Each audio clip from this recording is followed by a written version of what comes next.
beau jour, une fois de plus, bien-aimé dans le Seigneur. J'étais en plein sommeil et j'ai senti l'appel et je l'ai entendu. Et j'ai compris que Dieu avait renouvelé sa vie en moi. C'est une grâce particulière. Quand Dieu renouvelle la vie, il la renouvelle pleinement. Mais souvent, par le poids de la chair, nous ne regardons pas du bon côté. Nous croyons que c'est juste le souffle de vie qui nous est donné. Et nous pensons que la maladie, les batailles, les difficultés, la soif et la faim, les moqueries, l'ingratitude, la fourberie ne sont pas concernés par la vie que Dieu nous donne. Non. Quand Dieu renouvelle la vie, c'est une grâce qui pour d'autres disent que c'est une bénédiction. Mais la bénédiction est une grâce. La bénédiction est une grâce. Vous savez, recevoir le souffle de vie peut être aussi une école. Oui. Lorsque Bartimée est devenu aveugle, parce qu'il n'est pas né aveugle,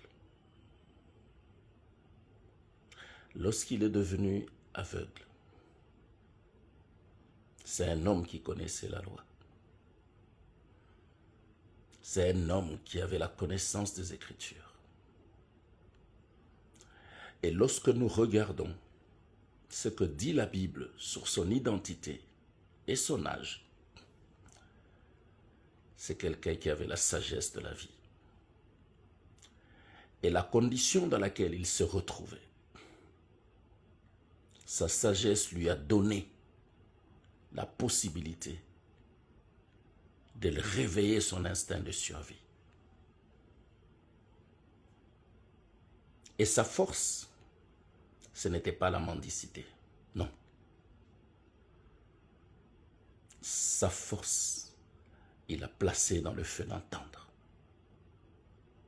Et s'est dit, si je peux entendre, je vivrai encore.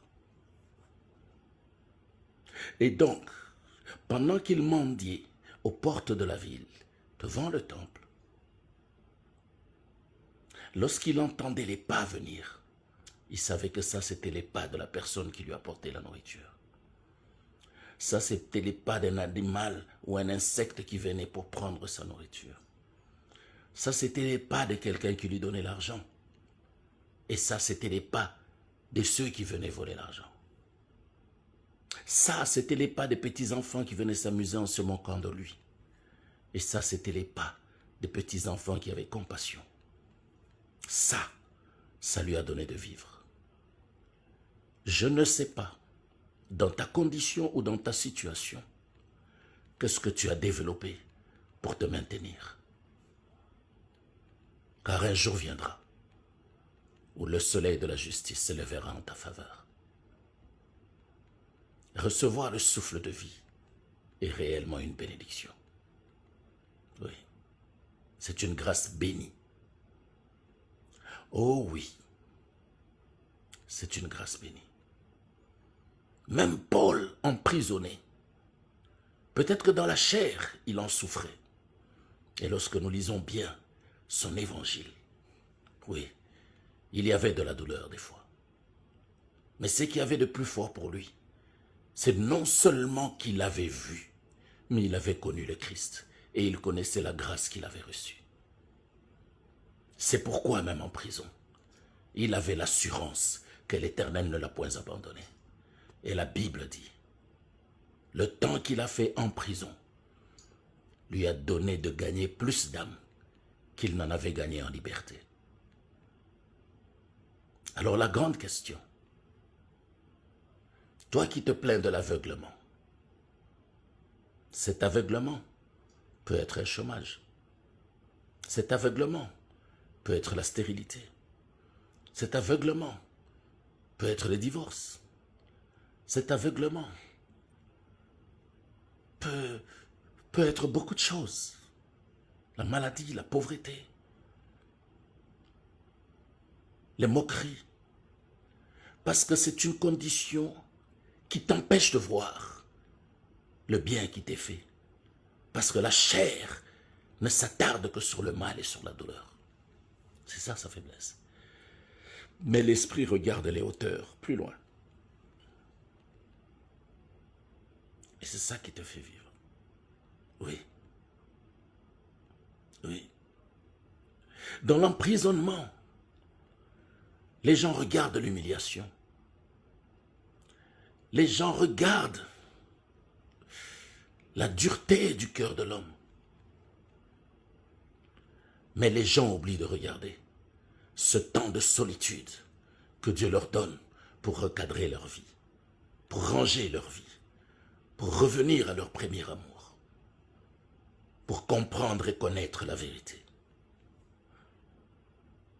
Et pourtant tous savent que Jésus-Christ est seul Seigneur et Sauveur. Et pourtant tous savent que seul l'Éternel est Dieu. La preuve, c'est que quand il y a coupure d'électricité et qu'un événement surnaturel passe, même les idolâtres crient à Jésus. Même les idolâtres appellent Dieu. Ça veut dire que vous êtes des hypocrites. Vous savez que Dieu est là. Vous reconnaissez la grandeur et la puissance, la fidélité de Dieu. Mais vous régnez pour satisfaire la chair, pour lui faire porter le manteau de la honte, du déshonneur, de l'humiliation, le manteau des regrets, le manteau des pleurs amers, des grincements dedans. Parce que vous croyez que ce que vous avez ou ce que vous êtes vous ouvrira les portes de la gloire de l'aube. Non. Elles vous ouvriront les portes de la rétribution à l'aube. C'est ça la différence. Mais je suis venu dire à quelqu'un,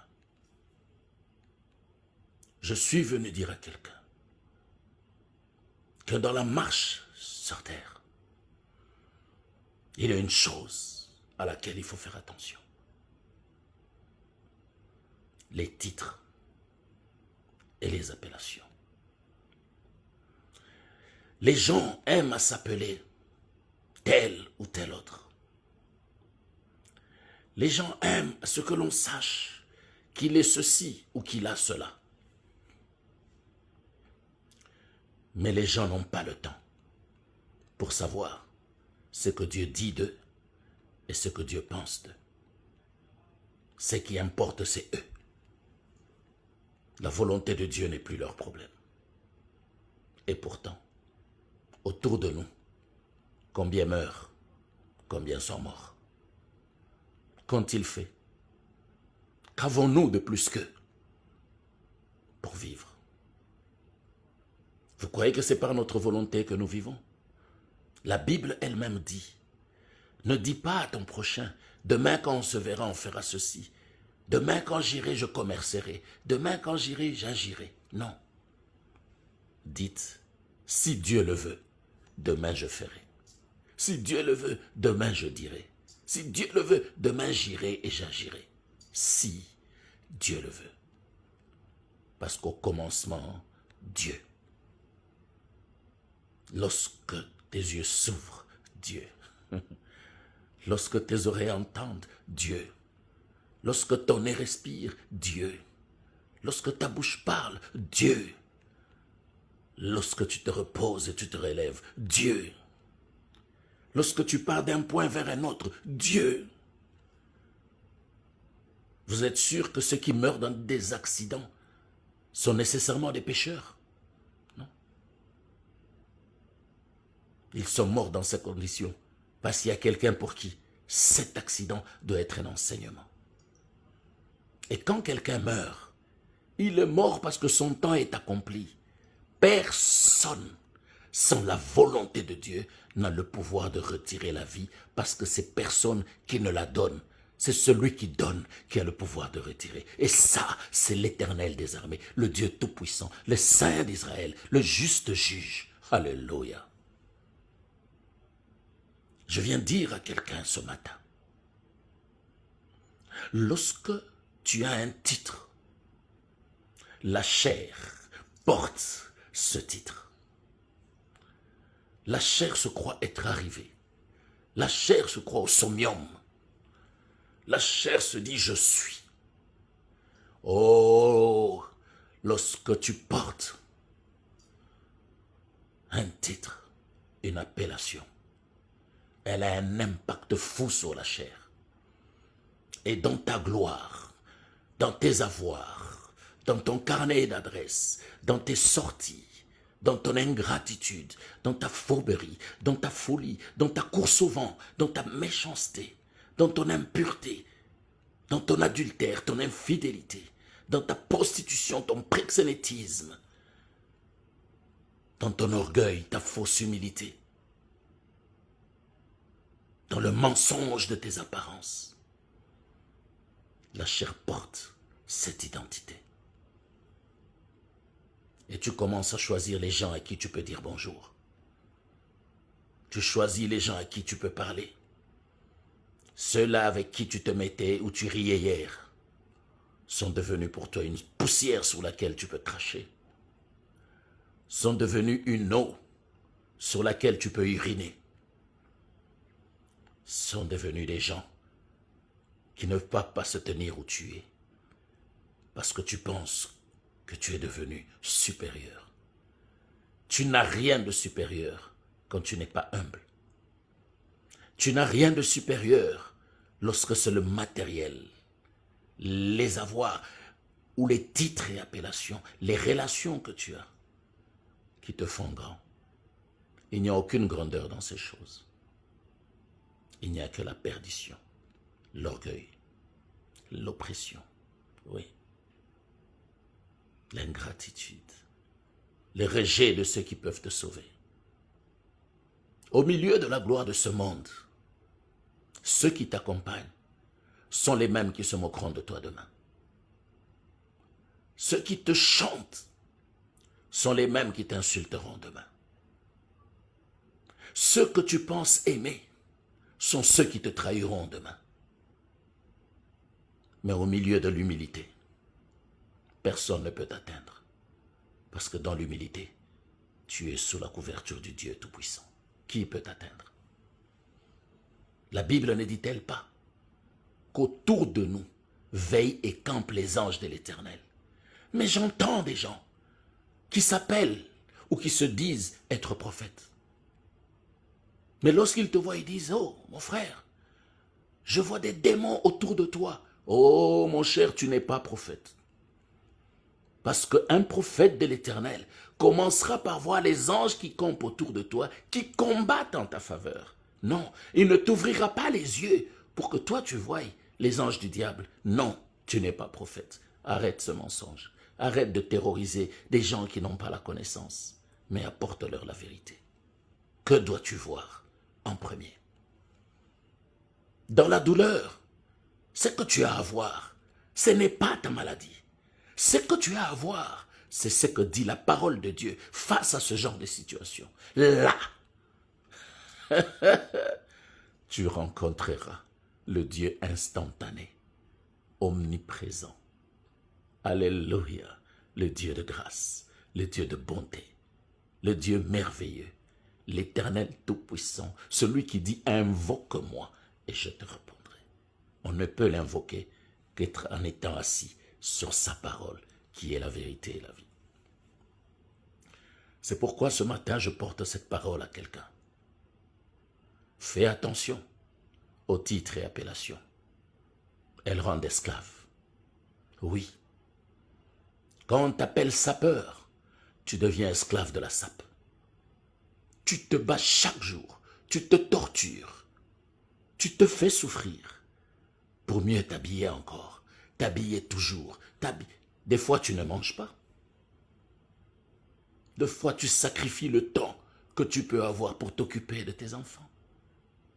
Parce que le monde doit voir que toi, tu es un sapeur. Qu'est-ce que la sape t'apporte? Ce corps que tu couvres d'autant de vêtements, n'est-il pas ingrat parce qu'il est fait de poussière? Il retournera à la poussière. Il ne te dira jamais merci, ni pour la nourriture, ni pour les vêtements.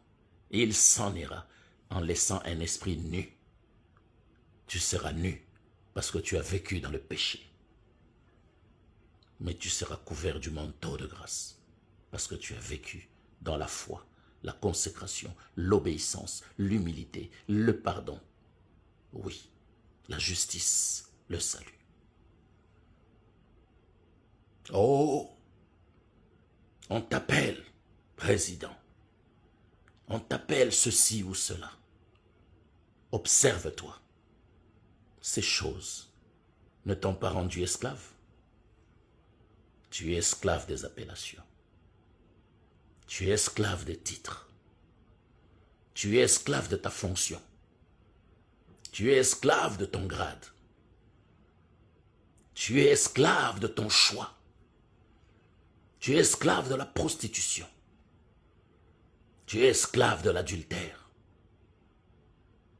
Tu es esclave de l'arrogance et de l'orgueil. Oui, parce que c'est ça, ton titre et ton appellation. Tu as fait un choix qui t'oblige à l'être aux yeux des gens. Mais le souffle de vie qui te laisse la liberté de regarder vers le trône de grâce, d'implorer l'Éternel, de vivre dans la pureté, la sainteté et la vérité. Pourquoi ne te laisses-tu pas être libre dans cette vérité, plutôt que d'être esclave dans ceux qui ne renouvellent pas la vie, dans ceux qui ne te gardera pas dans la pureté, mais tu cours vers ceux qui te conduira sûrement dans la gêne. Qui es-tu? Tu as une identité que Dieu a cachée en toi. Oui, parce qu'enfant, tu ne peux pas la maîtriser. Parce que jeune, tu la comprends, mais tu es face à des obstacles. Parce que vieux, tu as la sagesse si tu as marché dans le bien et dans la vérité. Qui es-tu? Un enfant? Tu te laisses guider. Mais laisse-toi guider par le Saint-Esprit. Ne te laisse pas guider par le monde. Tu es un jeune? Oui, c'est bien. C'est un âge où tu as besoin de la maîtrise. Oui, parce que si tu laisses la jeunesse te guider, oh, tu vas tellement te souiller comme David se souillait dans sa jeunesse. C'était le jeune roi qui a envié. Mais lorsque la vieillesse l'a atteint, il a béni ce que le monde pouvait appeler un enfant illégitime. Mais Dieu l'a permis. L'illégitime est devenu légitime. Salomon était roi. Quoi que fasse Absalom, Salomon était roi. Mais qu'a été la vie de Salomon? C'est dans la folie de sa vie qu'au terme de son existence, il a obtenu la sagesse et il nous a écrit la sagesse. Est-il mort saint? Non. Le sang de David était déjà souillé, la descendance a été souillée. Jésus devait naître sans rides ni taches. Les rides représentent la vieillesse, les taches symbolisent le péché. Donc, Jésus devait naître dans la maison de David et non de David. Voilà pourquoi Joseph ne pouvait pas être le père du Christ biologique, mais il était le père par adoption. Parce qu'il a accepté d'écouter la voix de Dieu en refusant de se séparer de sa fiancée qui était enceinte d'un autre que lui. Et lorsqu'il a accepté de porter le nom et de le donner à l'enfant, il est devenu le père adoptif de l'enfant. Voilà pourquoi, à la Pentecôte, nous sommes par Jésus-Christ devenus des enfants adoptifs de Dieu. Alors lorsque tu as l'adoption de Dieu, tu portes l'identité de Dieu. Ayant l'identité de Dieu, comment marches-tu? Comment vis-tu? Que fais-tu et que penses-tu de ton prochain? Que dis-tu des gens? Es-tu dans les titres et dans les appellations? Ou es-tu dans l'humilité et la crainte de Dieu? Qu'est-ce qu'un grade? Qu'est-ce qu'une fonction? Qu'est-ce qu'un titre? Qu'est-ce qu'une appellation? Si ce n'est l'emprisonnement de la chair et de ton esprit. Revenez à votre premier amour. C'est bien d'avoir des titres et des appellations. Mais c'est mal de les porter en opprimant les autres. C'est mal de les porter en croyant que vous êtes supérieur. Non. Le fruit n'est pas supérieur à l'arbre. Non. Et l'arbre n'est pas supérieur à la racine. Non. Non. La terre n'est pas supérieure à l'eau. Et l'eau n'est pas supérieure à la terre. Dieu a fait toutes choses bonnes pour sa gloire. Lorsque tu sous-estimes ton prochain, lorsque tu méprises ton prochain, lorsque tu convoites ce qu'il y a à ton prochain, lorsque tu désires être à la place de ton prochain, c'est pour quelle gloire? Observe-toi, fais une analyse de conscience et tu te rendras compte que tu es méchant, que tu es mauvais, que tu n'as rien de chrétien. Tu vas dans ce que vous appelez les églises pour que l'on te voie. Mais en toi, qu'as-tu de chrétien? Tu ne lis pas la parole de Dieu. Tu ne médites pas l'évangile. Tu n'as pas le temps de gêner ni de prier. Qui es-tu? Que les titres et les appellations ne vous emprisonnent pas, car c'est la porte de l'orgueil et de l'arrogance, de la traîtrise et de l'infidélité, de l'adultère et de la prostitution, de la surestimation et de l'insatiabilité, de l'usurpation et de l'antéchrist. Revenez à votre premier amour. Ne soyez pas esclaves des titres et des appellations.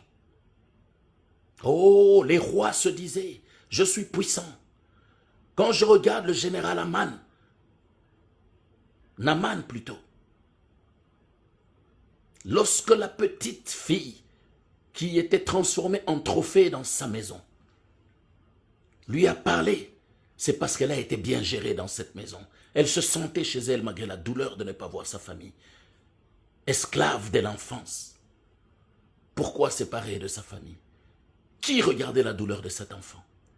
Mais l'amour qu'elle a vu dans cette maison l'a poussée à dire à son Seigneur, mon Seigneur, je connais un homme dans la ville d'où je viens. S'il parle sur toi, ta maladie peut partir. Oh, un enfant, que peut-il apprendre à un grand? Il est enfant dans la chair, mais il est grand dans l'esprit. Car Dieu dit, avant que tu ne sois conçu dans les seins de ta mère, je t'ai connu. Lorsque tu as été conçu, je t'ai choisi. Et lorsque tu es né, je t'ai établi. Un enfant est établi par Dieu. Mais pour que vous voyez sur quoi l'enfant est établi, il faut que l'enfant parle, il faut que l'enfant agisse. Mais il y a eu un enfant dans la maison du général Naman. Tout le monde convoitait le général Naman. Les gens voulaient être avec lui. Les femmes voulaient être épousées. Des familles voulaient être sa belle famille. Des gens voulaient être ses proches parce que c'était l'ami du roi. Parce que le monde aime à regarder les titres et les appellations. Mais personne ne connaissait le secret de son humiliation et de sa douleur. Naman était lépreux. Après toute la gloire, après son amitié avec le roi, quand il rentrait dans sa maison, sa douleur le rattrapait. Ce n'était pas un homme heureux, mais un homme triste, un homme malheureux. Ses titres ne lui ont pas apporté la guérison.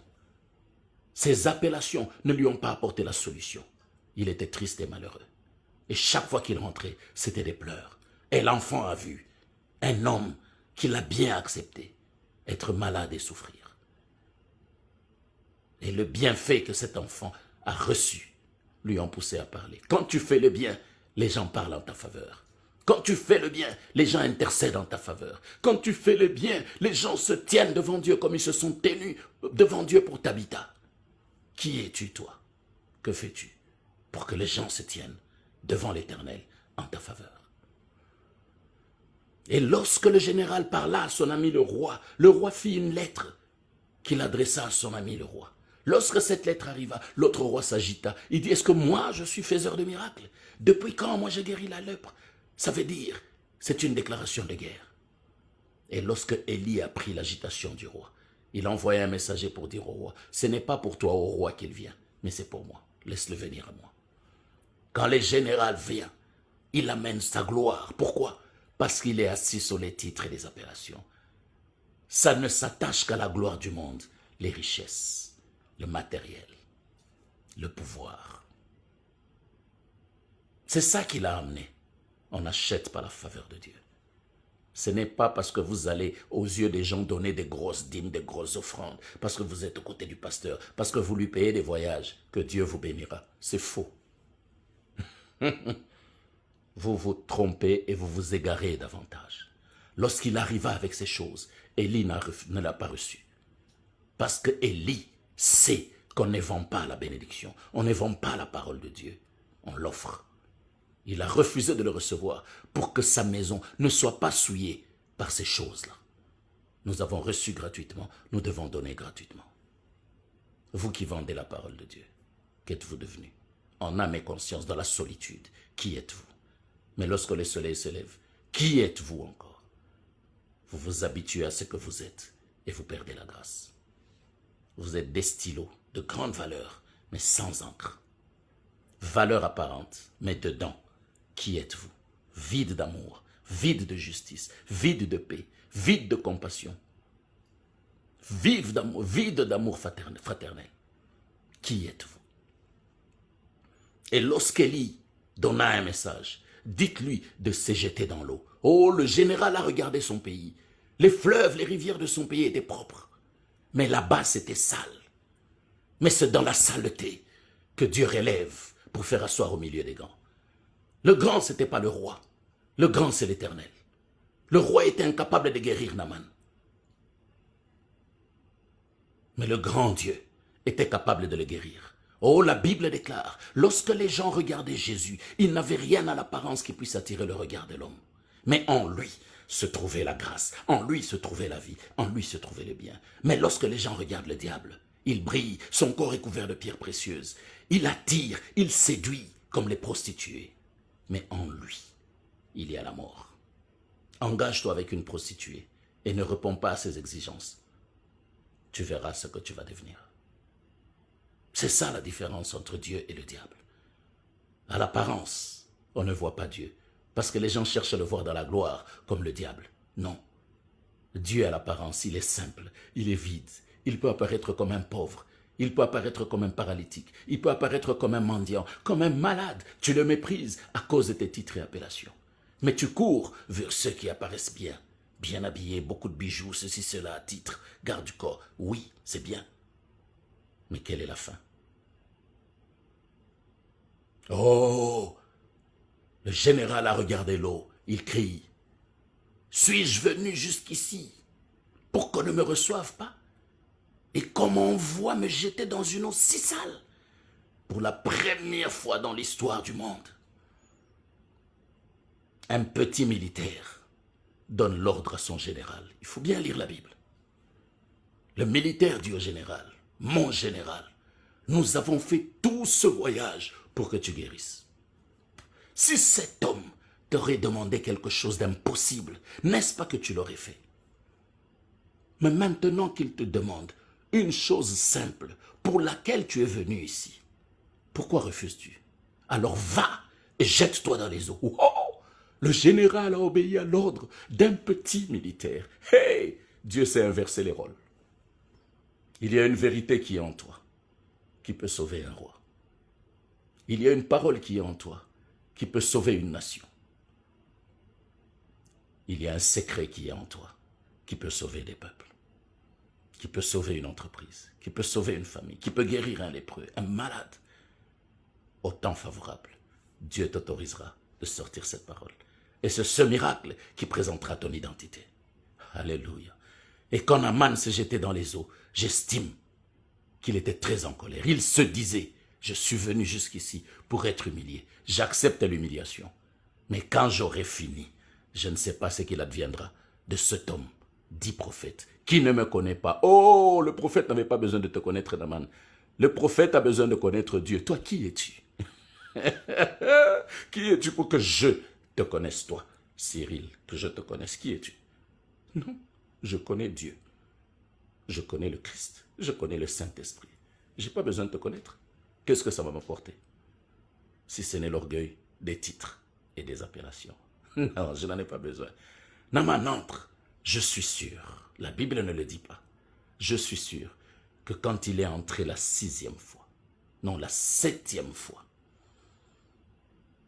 pendant qu'il s'apprêtait à sortir, je crois qu'il était dans une colère bleue, il se disait, en sortant, il y aura des morts, le sang va couler dans cette ville.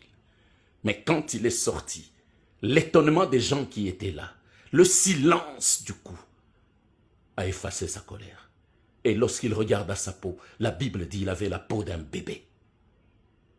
Son orgueil s'est transformé en humilité. Et l'orgueil est resté dans de l'eau sale. La saleté a guéri.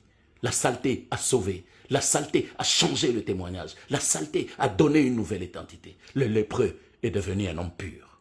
Dans l'eau sale, sur la parole d'un oint de Dieu. Combien de oints de Dieu peuvent encore parler aujourd'hui, comme Élie avait parlé au nom de l'Éternel?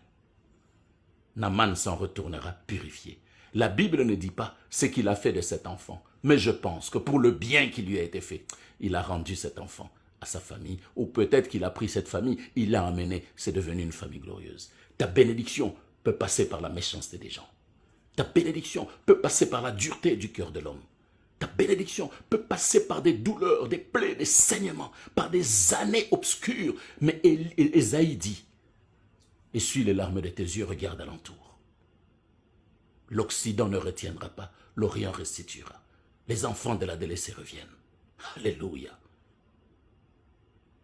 Même les années qu'ont dévoré la sauterelle et la grêle te seront restituées. Waouh! Un Dieu comme celui-là, pourquoi ne pas le chercher? Pourquoi ne pas s'attacher à lui? Pourquoi ne pas l'aimer? Pourquoi ne pas l'adorer et le louer? Qu'êtes-vous devenu avec les titres et les appellations? C'est à ce moment-là que le monde a su que Naaman était lépreux. Ceux qui l'enviaient se sont repentis. Ceux qui voulaient avoir leurs enfants dans la maison de Naaman se sont repentis parce qu'ils ont réalisé que la fin de la maladie de Naaman ouvrait les yeux à la vérité dans la vie de ceux qui convoitent, dans la vie de ceux qui envient, dans la vie de ceux qui veulent être, dans la vie de ceux qui sont esclaves de la gloire de ce monde, esclaves du matériel, esclaves du m'as-tu vu, esclaves de l'habillement, esclaves du vol, esclaves de la richesse, esclaves des titres et appellations. Leurs yeux se sont ouverts parce qu'il y a eu un miracle sur Naaman. Quel est le miracle qui doit t'ouvrir les yeux? C'est peut-être toi-même qui es le miracle de plusieurs. Qui es-tu? Éloigne-toi des titres et appellations. Humilie-toi et cherche la face de Dieu. Il présente mieux l'œuvre achevée. L'imitateur ne présente jamais une œuvre achevée parce qu'il ne connaît pas la pensée du potier. Il imite ce qu'il a vu, il s'arrête à ce qu'il a vu. Mais le potier va jusqu'au terme de son œuvre. Et quand il la présente, ça efface toutes les œuvres qu'on a présentées par les imitateurs et les usurpateurs. Que Dieu bénisse sa parole. Que celui qui a des oreilles pour entendre, entende. Éloigne-toi des titres et appellations. Gloire soit rendue à l'Éternel. Au nom de Jésus-Christ. Amen.